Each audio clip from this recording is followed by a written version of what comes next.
After a hailstorm hits, hundreds if not thousands of homeowners find themselves in need of a good contractor to make the necessary repairs to their home. I've made a 3-part video series on how to find a great contractor. The first video is why you should avoid storm chasers. The second video discusses the 3 things that can go wrong if you don't hire the right contractor.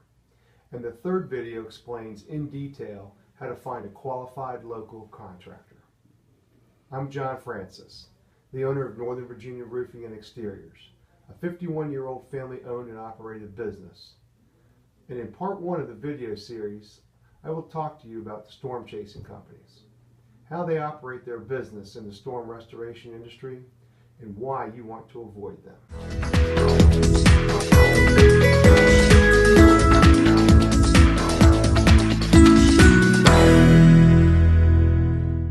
The Discovery Channel hit TV show Storm Chasers follows storms in order to research, film, and help you experience a weather phenomenon. There is another type of storm chaser, though, in the home improvement industry. They travel around the country in search of areas damaged by wind and/or hailstorms.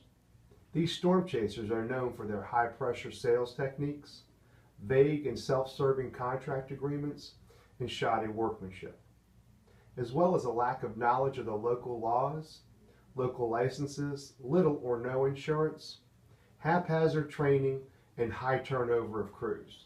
It's not all bad news, though. There are some benefits the storm chasing companies bring when they come into town.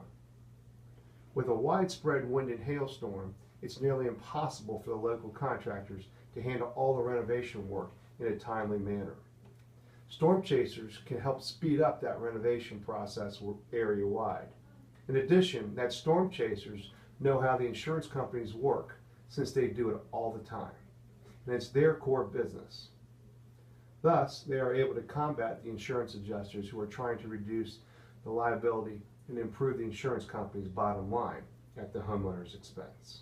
Unfortunately, due to their transient nature, storm chasers have no incentive to produce high-quality work, and there's really no way for them to be held accountable because they will be gone by the time the problem arises. When the work starts to slow down or a bigger storm hits in another part of the country, storm chasers will leave, sometimes without notice, sometimes leaving the homeowner with only partial work completed, sometimes taking deposit money and not doing any work at all. The storm chaser business model is doing the bare minimum work for the most amount of money, oftentimes using the cheapest materials available to extract extra profits. It's not unusual for the crews to up and leave one storm and go to another wind or hailstorm, since they are independent contractors. If this happens before your project is completed, the storm chasing company now has to find another crew to finish the project, and as you can imagine, there is very little accountability for the quality of the installation. You are just as likely to get a crew that just came into town or is newly formed as you are in getting an established crew. It's really a hit or miss situation. Don't let them practice on your roof. Just like the crews, the salespeople in storm chasing companies are also very transient. They have a high turnover rate and lack training.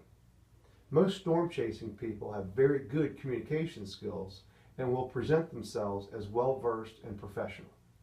But most of these salespeople are just good at talking. They are inadequate with the most important details, such as estimating repair costs, measuring siding, measuring the roof, etc. Since they are paid by commission only, they tend to give away too many freebies or promise things that are not going to happen just to close the sale. They are not concerned about the problems that may be caused with their inaccuracies. They are only concerned with the upfront commissions. Since the storm chasing companies are from out of town, they provide classes to their salespeople to teach them how to act as though they are local. They train them to overcome typical questions or objections a homeowner would ask, and how they would effectively entice the homeowner with giveaways such as free gutter covers, free upgrades, and gifts. like golf clubs, vacation trips, etc.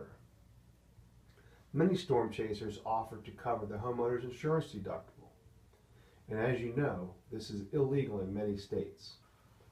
Another common practice employed by storm chasers is to rent local companies for their name and local license. Once they complete their work in the area, they leave.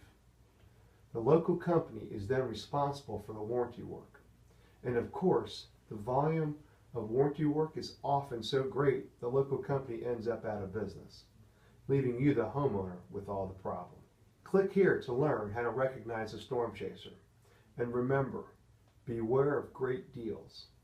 They usually don't end up so great. This and other very important topics are covered in great detail in my ebook, The Ultimate Hail Damage Guide for Homeowners.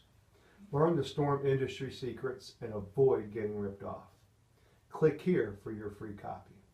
Make sure to subscribe by clicking the link below.